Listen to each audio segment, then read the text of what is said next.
What is up, everyone? Boshi here. Happy holidays to everyone. I hope you guys are all having a great holiday week, and hopefully, you guys are getting to relax and get some vacation and, time away from work and time with family. But anyways, I just wanted to give you guys a quick update. So, we just got some news like not even 30 minutes or so ago. We are having a unique 10 times event this year. And actually, I don't know about this year. They might have done this last year as well, but unique to me. So we're actually having two 10 times events happening this weekend. So we have one that's running from Friday to Sunday, and then we're going to have another one from Sunday to Tuesday.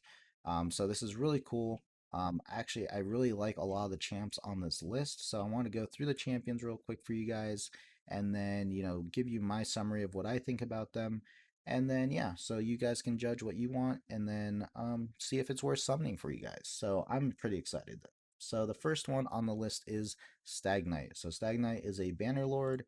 Um, I believe from the battle pass, so a lot of people may have him already, but I personally don't. I wasn't playing at that point, but a very cool champion. So A1 has a decreased speed on it, which is really cool. You have the A2 that has a decreased defense and decreased attack, which is huge. Um, Honestly, a very key component in a lot of just dungeons in general. So he brings both of those to the table in one kit. So really, really cool.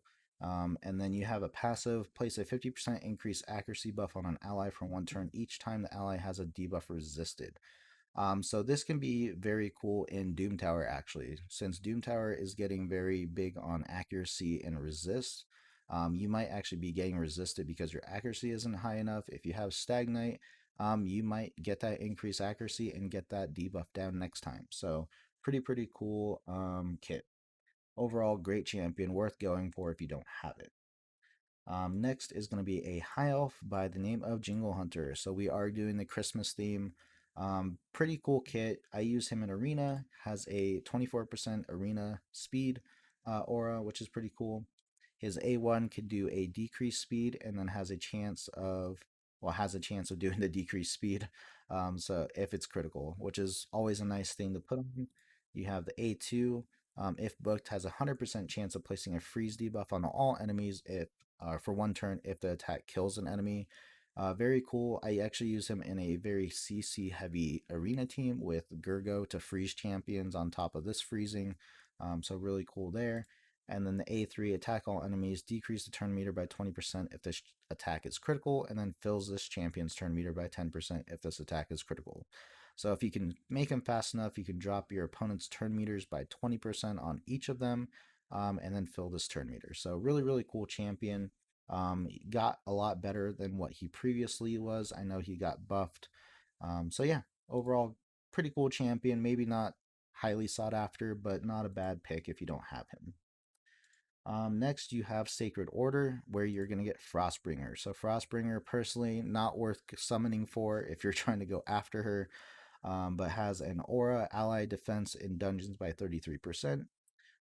Has a heal reduction on the A1, very kind of a low chance though, so not too great. The A2 has a decreased defense, but they have to have the heal reduction on them, which is what I don't like about her kit. The fact that you have to rely on having heal reduction to get the decreased defense kind of sucks. And then you have the A3, which is a part of the kit I like. So overall, pretty cool A3. Place an increased speed, 30% increased speed, and a 50% increased attack buff on all allies for 2 turns. So yeah, very cool combination of buffs, the increased speed and the attack. I just wish her A1 and A2 were better. So overall, not a horrible champion, but not worth going after in my opinion. And then you have Santa himself, Sir Nicholas. Personally, this is like the one champion I really want. But yeah, let's go ahead and go through the kit. So on the A1, has a chance of placing a freeze and cannot be resisted, so you don't need accuracy. On the A2, attack all enemies, places a shield buff on all allies. For 2 turns, the value of the shield is equal to 30% of the damage inflicted. You can drop this down to a 3-turn cooldown. He is, I believe, one of the hardest hitting HP champions in the game, so Very cool. You typically will get a ridiculous shield, or at least I've seen ridiculous shields come out of him. So, yeah, really cool ability. And then you have Goodwill. Place an unkillable buff and 15% continuous heal buff on all allies for 2 turns, and you can get it down to a 4 turn. So unkillable buff, awesome. 15% continuous heal to heal those allies back up. Once again, awesome. And then has a HP in all battles by 33%. So yeah, one of my most sought after champions. So I'll definitely be trying to summon him. I don't have many void shards, unfortunately, but yeah, Santa himself, obviously.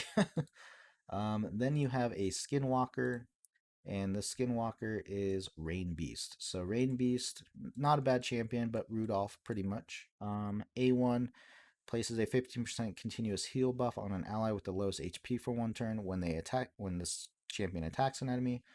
So not that bad, especially for an A1. You can possibly place multiple continuous heals depending on the speed. But yeah, and then the A2, attack one enemy 2 times, revives a random ally with full HP if this kills an enemy. Really, really cool ability. I actually use this in Faction Wars. I'm still working on it, but can really come in clutch, especially if you can set it up correctly. It is a long cooldown, but it is a revive ability, so understandably so why it's a 5-turn cooldown. And then you have the passive. It glows when an ally is attacked. Place a shield buff equal to 35% of this champion's max HP um, on that ally for 2 turns, and then occurs once per turn. Will not place a shield on this champion. So just extra protection. We'll place that shield, and then you can A1 put the continuous heal on that champion and whatnot. And then if they die, you have a possible revive on the A2. So overall, not that bad of a champion. Can come in pretty cool as in arena as well. But yeah, and hits actually decently hard, surprisingly. So that is it for the Friday through Sunday. Now, for the Sunday through Tuesday, this is going to be a nice treat for you guys. These are all new champions that were added in recently. So, first on the list, which is probably the most sought after one, and I'll go actually over his kit in detail, Yakarl the Scourge. So, awesome background, awesome looking champion. A lot of people want this to be the fusion, but yeah, unfortunately, it was not. But his kit is ridiculous. So, Axe of All Winter, attack one enemy 2 times. Each hit has a 30% chance, if booked, of placing a freeze debuff for 1 turn. Will ignore shield buffs if there are 1 or more enemies under freeze debuff. Will ignore block damage if there are 2 or more enemies under freeze debuff. And will ignore 30% of the target's defense if there are 3 or more enemies under freeze debuff. So you're definitely going to want to pair him with freezing champions. He does have freezing on his own kit, but just to make his A1 that much better, to have consistent freezes out is just ridiculously cool, to be honest. So A2, attack one enemy, has a 100% chance, if booked, of placing a 30% decreased speed debuff for 3 turns and a 100% chance of placing a freeze debuff. So you can do a freeze and a decreased speed. And then you also steal 100% of the target's turn meter and places a 30% increased speed buff on this champion. So you are freezing the target, decreasing their speed, increasing your speed, and stealing the turn meter. Absolutely crazy, and it's on a 3-turn cooldown. And this is a 100% chance of hitting as long as you have the accuracy for it.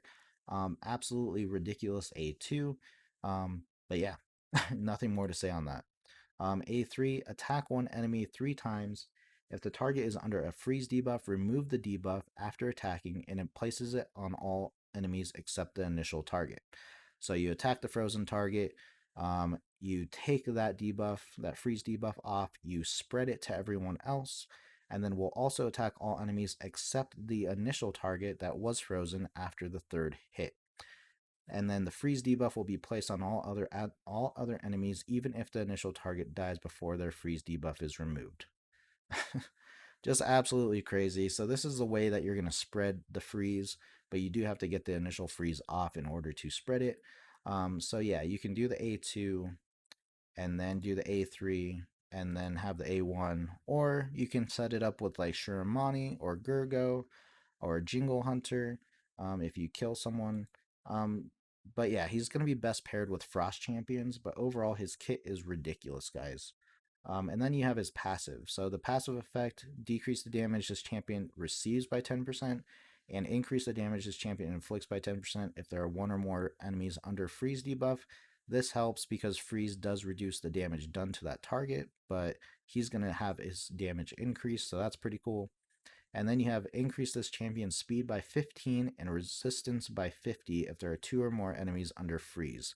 Once again, very well paired with other freeze champions. Obviously, he can do this all by himself, but to be more consistent, just pair him with a freeze champion.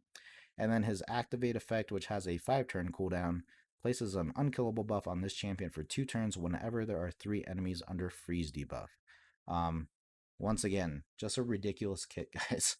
And then he has a passive for a Doom Tower, increase ally attack in Doom Tower battles by 43%. That is huge. I would love to get this guy and pair him with Gurgo, to be honest. So, yeah, overall, very sought after legendary. He's definitely going to be hard to get. He's a void legendary after all, but just crazy. Next is going to be uh, Grunch Killjoy. So Grunch is the Grinch. Support Ogren tribe. You have A1, which puts a block buffs debuff at a 65% chance, which isn't bad.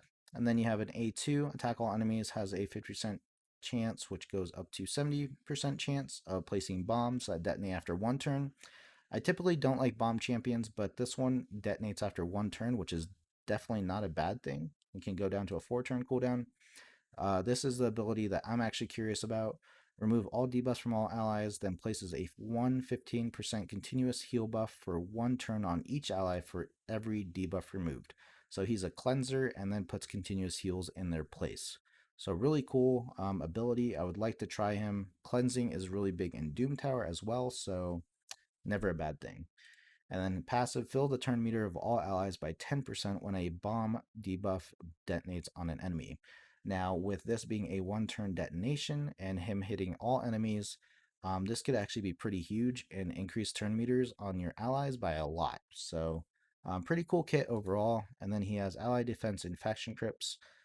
Faction crypts, not a big fan of auras, but it's not a bad thing. But yeah, he could actually be very helpful in my faction wars, so I wouldn't mind getting him. Next, we have Aox the Rememberer, which is a epic lizardman. So lizardmen needed the help, and this is going to be a clan boss champion, just from the looks of his kit. So his A1 has a chance to place a poison, which is never a bad thing. Can book it up to a 30% chance.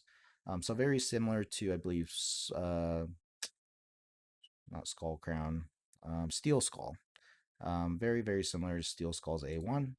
Then the A2, attack one enemy, heal all allies by 10% of their max HP, and then heals each ally by an extra 2.5% for each debuff on the target.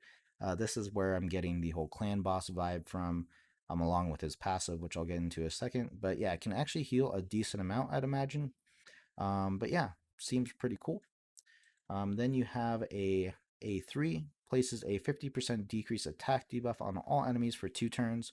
Also has a 100% chance if you book of decreasing each enemy's turn meter by 20%, and then places a 30% decrease crit rate debuff on the target for 2 turns if they have 50% or more turn meter.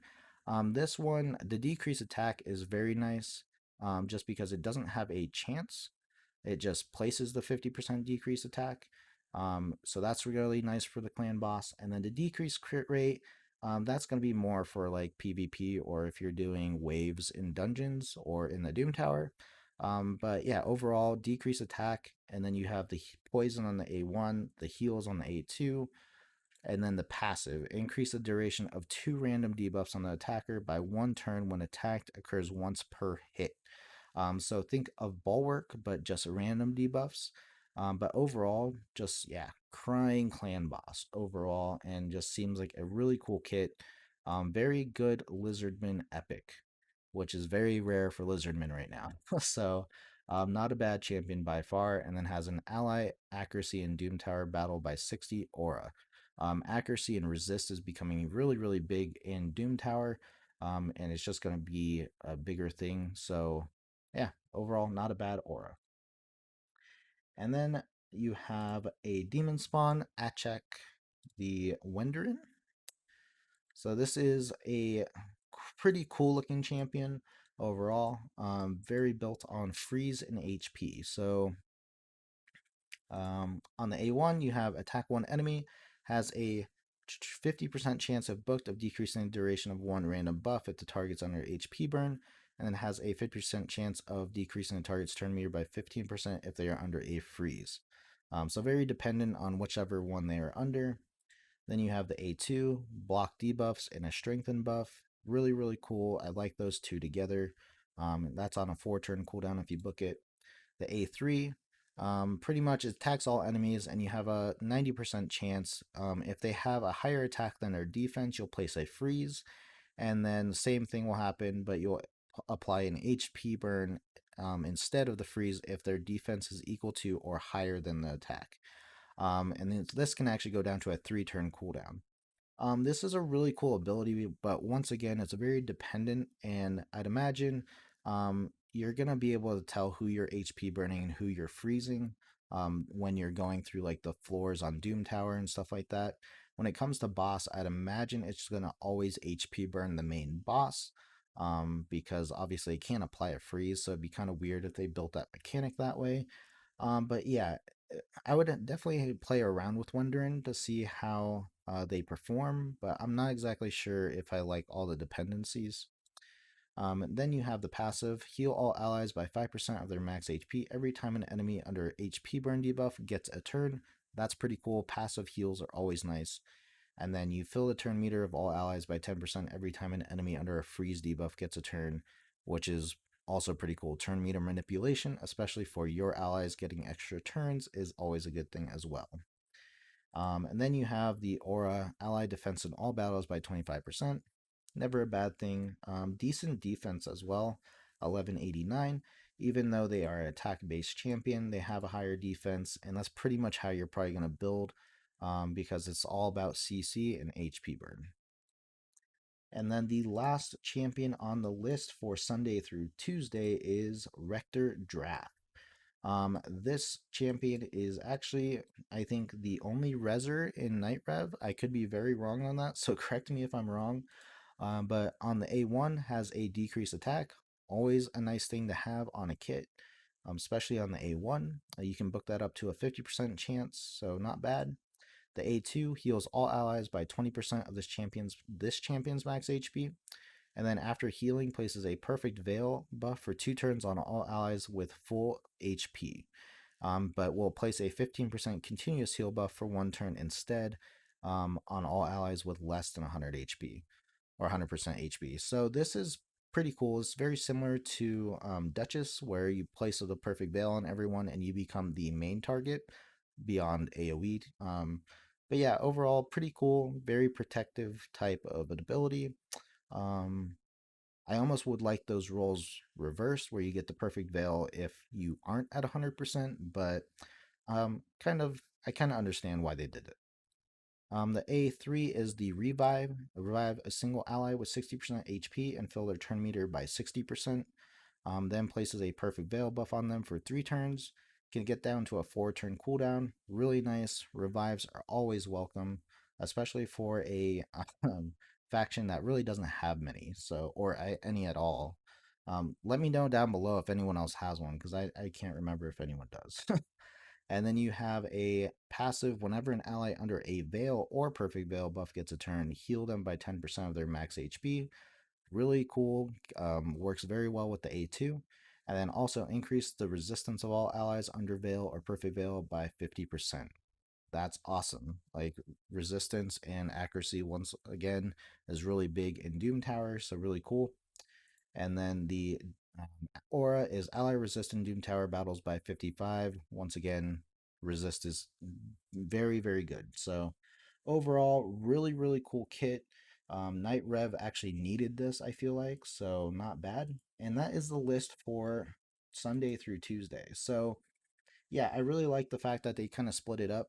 I'm liking the fact that they made one section all new champions though. So if you're looking for new champions, if you already have all the old ones, You can just plan to do the Sunday through Tuesday. But yeah, overall, I'm really looking forward to this event. I typically don't look forward to 10 times events, just because I don't pool well.